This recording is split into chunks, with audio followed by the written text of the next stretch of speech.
मजा नहीं आ रहा है। हम करते हैं प्रबंध। ये हिंदुस्तान पूरी दुनिया में साधु संतों, सूफियों और औलिया अल्लाह और स्वामी विवेकानंद जी के सांझी संस्कृति से पहचाना जाता है। क्या आप स्वामी विवेकानंद जी के आचरणों और आदर्शों पर अगर उतरे तो मैं समझती हूँ ज्यादा आप लोकप्रिय होंगे। बात तो सही है। और इस देश को कोई भी समुदाय ना तालिबानी, ना उसामा और ना ही किसी पाकिस्तान का झंडा उठाता है। ये एक साजिश के तहत नफरत फैलाई जाती है। बाप रे, ये तो धोती खोल रहा है। अगर इस देश में बहादुर शाह जफर और वीर अब्दुल हमीद और अशफाक उल्लाह और भगत सिंह और सुभाष चंद्र बोस जैसे लोगों की तरह से आपके विचार हो तो हम समझते हैं कि सभी समुदाय के लोगों को देशभक्ति का सफाई नहीं देनी पड़ेगी। आप लोग सिर्फ देशभक्ति नहीं है, पूरा देशभक्त है। क्या बात है। हम तो स्वामी विवेकानंद के ही उन वचनों को आत्मसात कर रहे हैं जो उन्होंने कहा कि गर्व से कहो हम हिंदू हैं। रुको जरा, आपके कहने से नहीं बोलेंगे, हम लोगों की आत्मा कहती है। इसीलिए कह रहे हैं, लोगों के दबाव से नहीं कहते। खत्म गया। ये तो लेने के देने पड़ गए। मोदी जी के सारे काम जो होते हैं, ये सब होता है, वो सब दिखावे के लिए होता है। अच्छा, मोदी जी तो कह रहे हैं जनता के बीच में मेरे लिए प्यार है। अब जनता के बीच में आओ, 10,000 गालियां मिलेंगी आपको, मैं लिख कर दे रही हूँ। कि मन से उतर चुके हैं। अरे बिल्कुल उतर चुके हैं। आप पूछ लो, यहाँ पे कोई भी पब्लिक एक भी मोदी की तारीफ कर दे तो गजब बेइज्जती है। ये देखो, तारीफ उसकी करी जाती है ना जो काम करे। आप काम ही नहीं कर रहे हो तो किस बात की तारीफ। इस सज्जन को क्या तकलीफ है भाई? अगर मेरे से कोई पूछे ना कि मतलब आप मोदी को वोट दोगे, मैं तो सच्ची बताऊंगी भाई नहीं। हमारी जो न्यूज रिपोर्टर है वो एक नंबर की बिकाऊ है। उनको सिर्फ सही नाम दिया है गोदी मीडिया में। करवाली बेइज्जती। इंडिया टीवी पे अभी देखा। अरे हम कुत्तों की बात मत कर रहे उसकी। तो कह रहे हैं चैनल वाले की सब जा रहे हैं यहाँ से। तो वे तो तड़वे चाटते हैं, तू भी चाटेगा तड़वे। वे तड़वे चाटने वाले सरकार के। बात तो सही है। दलाली खाने वाले देश के गद्दार लोग हैं वे तो। अरे बाप रे, ये तो धोती खोल रहा है। अरे अर्नब गोस्वामी और गद्दार ना क्या कहूँगा उसे बता। देशभक्त कहूँ उसे। ये बड़ी अच्छी बात कही आप। देशभक्त है वो, उसने कैसे देशभक्त है? गद्दार पूछता है भारत वो करता है। अरे यार, वो पूछने से भारत है, थूकता है भारत उस पर। तो पूछने की बात कर रहा और पूछा क्यों है? धोले बहुत पानी है। सिंपल सा सवाल है कि जब आपने भाषण सुना, इतना जोशीला भाषण प्रधानमंत्री मोदी जी का, अच्छा, जब आपने सुना कि रगों में जो है सिंदूर, गर्म सिंदूर दौड़ता है, क्या बात कर रहे हैं? बताता हूँ। मोदी की नसों में लहू नहीं, गरम सिंदूर बह रहा है। कौन है? बह रहा है, तो उसको लेकर आप क्या समझ में आता है? उसके मुझे समझ में फिर ये आया कि ये गर्मी कहीं नहीं पड़ रही सर। अरे कहना क्या चाहते हो? सबकी रगों में गर्म सिंदूर बह रहा है ना, इसलिए लोगों को पसीने आते हैं। इसलिए लोगों को गर्मी आती है। क्लाइमेट चेंज वगैरह कुछ नहीं है। इस टाइम भयंकर सर्दी पड़ रही है, -डिग्री टेम्परेचर चल रहा है और ये खामा खा लोग शिकायत करते हैं, भाई बड़ी गर्मी है, बड़ी गर्मी है। भाई गर्मी नहीं है, तुम्हारी रगों में गर्म सिंदूर बह रहा है, इसलिए तुम्हें गर्मी महसूस रही, इसलिए तुम्हारे को पसीने आते हैं। गजब बेइज्जती है। जो औरंगजेब के पिल्ले हैं, अगर उसका समर्थन करते हैं तो लाठी में तेल पिला के उनकी तुड़वाई भी करनी जरूरी है। बोलने दे, तकलीफ हुआ है बेचारे को। बोल। इस देश में औरंगजेब के नाम पर न इतिहास रहेगा। चुप कर बे कुत्ते। हिंदू समुदाय के कुछ लोग औरंगजेब की कब्र को उखाड़ फेंकने की बात कह रहे हैं, तो आप इस पे क्या कहना चाहते हैं? ये तो जी अंधभक्त वालों का काम है, ये बिना मतलब की बात कर रहे हैं। मुगल राज्य तो सही था, बिल्कुल ठीक ठाक। उनके टाइम में कोई हिंदू मुस्लिम वाली कोई बात नहीं थी। बात तो सही है। इन्होंने बेमतलब का राजनीतिक मुद्दा बना रखा है कि कबार उखाड़ो, इससे कोई फायदा नहीं उखाड़ने से। ये बड़ी अच्छी बात कही आप। बताएं। औरंगजेब था नहीं था, तो फिर वो सच्चा नहीं। उसको बोलो जी उसकी कब्र हटा दो, उसका नामो निशान मिटा दो, तो ऐसे क्या भारत चलेगा? भारत की एक हिस्ट्री है ना पूरी।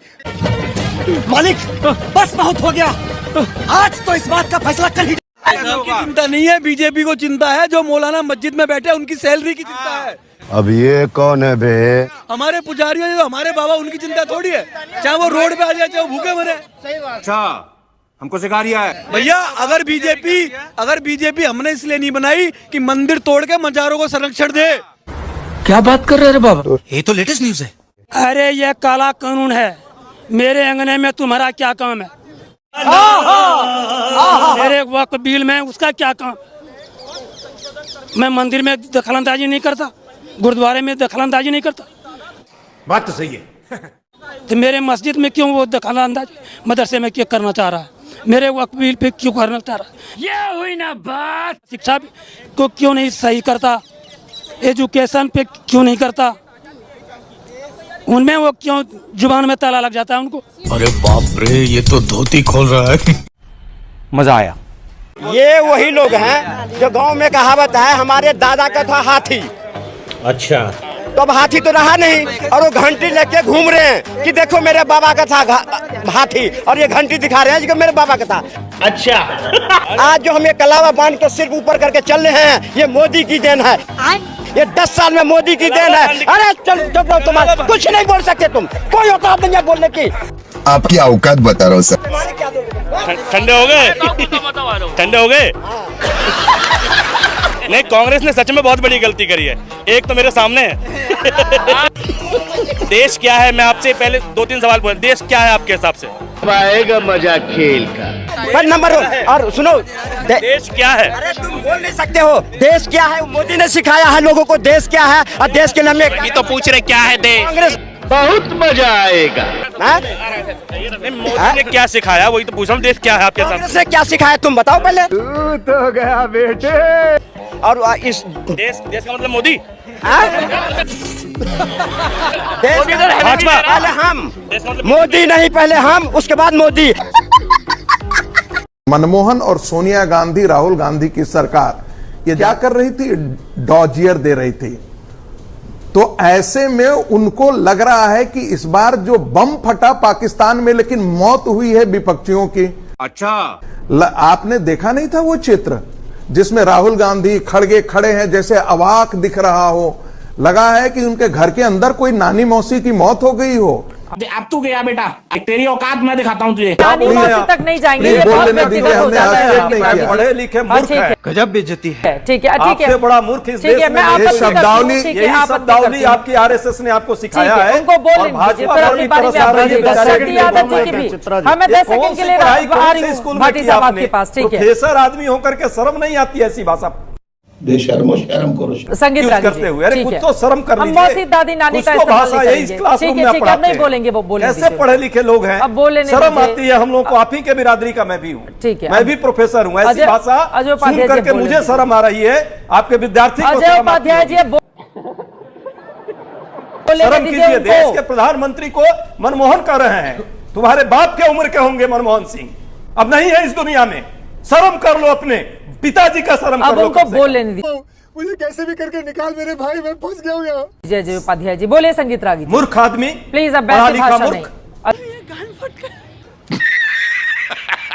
कांग्रेस और पाकिस्तान दोनों बन चुके हैं ऐसे भाईजान, सेना का करूं अपमान और पाकिस्तान को बोलो भाईजान। बोल बोल। आपको याद होगा सर्जिकल स्ट्राइक हुआ तो खून की दलाली किसने बोला? सवाल किसने उठाया? बालाकोट पर सवाल किसने उठाए? 26/11 के बाद हिंदुत्व टेरर था ये कहकर पाकिस्तान को क्लीन चिट दिया गया। यही पुलवामा में भी किया गया। अब तू गया बेटा, अब तू गया। देख, तेरी औकात मैं दिखाता हूँ तुझे। 2014 के बाद जब नए भारत का उदय हुआ, एक नया सूरज हिंदुस्तान में आया नई रोशनी लेकर। मित्रों, इस देश में अब परिवर्तन होगा। अभी मजा आएगा ना भिड़ो। देश के प्रधानमंत्री हैं, सम्मान यह हम बड़ा सम्मान करते हैं, लेकिन जब वो कहते हैं मुजरा कराएंगे, मंगलसूत्र छीन लेंगे, इस सज्जन को क्या तकलीफ है भाई? मैं नहीं कह रहा, ये उनके डिबेट से अगर मैं सुनाना चाहूंगा तो वो जो आदमी मुजरे की बात करे, मंगलसूत्र छीनने के ऊपर चर्चा करें, वो सिंदूर की कीमत नहीं जानते। अरे बाप रे, ये तो धोती खोल रहा है। पुलवामा में ये नहीं पता चला आज तक वो 250 किलो, 150 किलो, 350 किलो RDX कहां से आई थी, और कानवाई की इजाजत जब वो एयर लिफ्टिंग मांग रहे थे तो उसे नीचे से क्यों दी गई, ये समझ में नहीं आया। कुछ शर्म आया है? बचकानी बात वो होती है जब आप कह रहे थे अभी पुलगांव में, पहलगांव में चुन चुन के मारा गया भारतीय, 26 भारतीयों को बात तो सही है, चुन चुन के मारा गया, तो आपकी जिम्मेदारी नहीं थी? सरकार तो वहां पे पुलिस सिस्टम तो आपके पास है, तो आप अपने ऊपर सवाल उठा रहे हैं ना। क्या आपकी पुलिस सिस्टम, आपका जो केंद्र का वहां पे सिस्टम है पुलिस, उनके कंट्रोल में, वो नाकाम हुए हमारे लोगों को बचाने के लिए? बेशर्मो शर्म करो शर्म। फिर आपके बचकानी बातें करने वाले, बचकानी भी मत बोलिए। विजय शाह ने जो बोला है वो बचकानी बात नहीं होती है, वो राष्ट्रद्रोह के मामले में आता है। तुम्हें शर्म है कोई? क्यों अपने ही सैनिकों पे सवाल उठा रहे हैं? अपने ही सैनिकों को, हमारी जो बहादुर बेटी है बिल्कुल जायज आपने बोला कि जो विजय शाह ने बोला है वो गलत बोला है, चढ़ा समझावे। और जो विजय विडिट्टीवार बोल रहे हैं कि हमारे रफेल गिरे हैं, और जो राहुल गांधी पूछ रहे हैं कि कितने विमान गिरे हैं, वो किस श्रेणी में आता है? दलाल दलाल। अनुराग भाई इस पे भी जवाब देंगे जरा? तेरी औकात मैं दिखाता हूं तुझे। अच्छा आप अच्छा भाई मेरी समझ में नहीं आता, अभी आप 28 मिनट बाद आए, मैं बोलने लगा आपके पेट में दर्द होने लगा। अरे मैं बीजेपी के पोल खोलता हूं तो आपके पेट में क्यों दर्द होता है? मुझे बोलने तो दीजिए 7 सेकंड। गजब बेइज्जती है। अरे आपसे सवाल पूछ रहा हूं, सवाल ये उठता है उसके पेट में दर्द आपको होता है, आप उछल उछल के बोलते हैं। अच्छा अरे आपके पेट में दर्द है, अरे उछल रहे हैं आप, पेट में दर्द हमारे। आप टपक के आ गए बीच में।